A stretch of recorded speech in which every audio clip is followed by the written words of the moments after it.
Hello everyone, welcome to my channel. आज हम MSc chemistry का मोस्ट इम्पॉर्टेंट टॉपिक पढ़ेंगे, structure and function of cell membrane.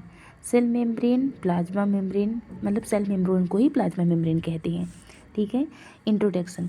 प्रत्येक कोशिका के चारों ओर एक पतली, लचीली एवं अर्धपारगम्य कला होती है जिसे सेल मेम्ब्रेन या प्लाज्मा मेम्ब्रेन कहते हैं।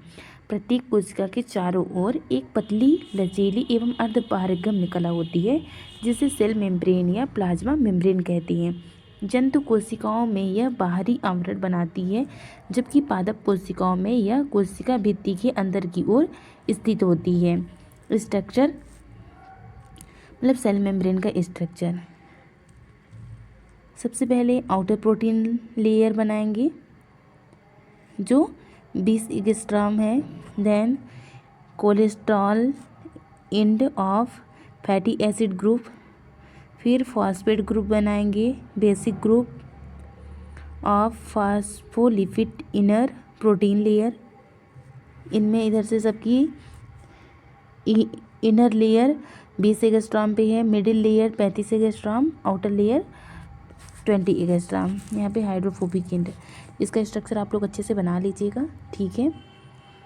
इलेक्ट्रॉन माइक्रोस्कोप द्वारा सेल मेम्ब्रेन 75 एंगस्ट्रॉम मोटी तथा 3 स्तरों की बनी होती है। सबसे बाहर की ओर लगभग 20 एंगस्ट्रॉम मोटा बाह्य सघन स्तर।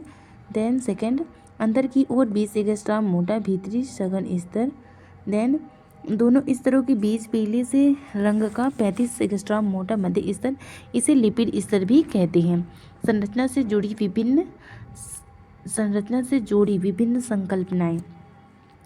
यूनिट मेम्ब्रेन संकल्पना के अनुसार बीच के लिपिड स्तर में लिपिड अणु 2 परतें बनाता है। ठीक है।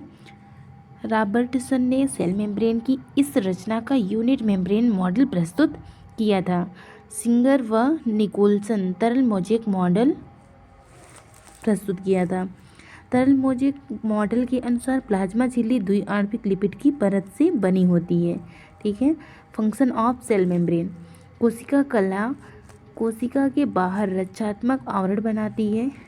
जो कोशिका कला होती है वो कोशिका के बाहर रक्षात्मक आवरण बनाती है, कोशिका को निश्चित आकार देती है। जो मतलब सेल मेम्ब्रेन रहता है वो कोशिका को निश्चित आकार देती है। कोशिका द्रव्य तथा उसके घटकों को बाहरी पर्यावरण से अलग करती है। सेल मेम्ब्रेन का कार्य होता है कोशिका द्रव्य तथा उसके घटकों को बाहरी पर्यावरण से अलग करती है। कोशिका के अंदर आने या कोशिका के बाहर जाने वाले पदार्थों का नियंत्रण एवं संचालन करती है। मतलब जो सेल मेम्ब्रेन होता है वो कोशिका के अंदर आने और कोशिका के बाहर जाने वाले पदार्थों को कंट्रोल करती है एवं संचालन भी करती है। कुछ विशिष्ट पदार्थों के अणु ही कोशिका कला के अंदर अथवा बाहर आ जा सकते हैं। इसी कारण कोशिका कला के वर्णनात्मक पारगम झिल्ली कहती हैं। विसरण द्वारा नाइट्रोजनस अपशिष्ट पदार्थों का त्याग भी करती है। Thank you so much. Like and subscribe करें।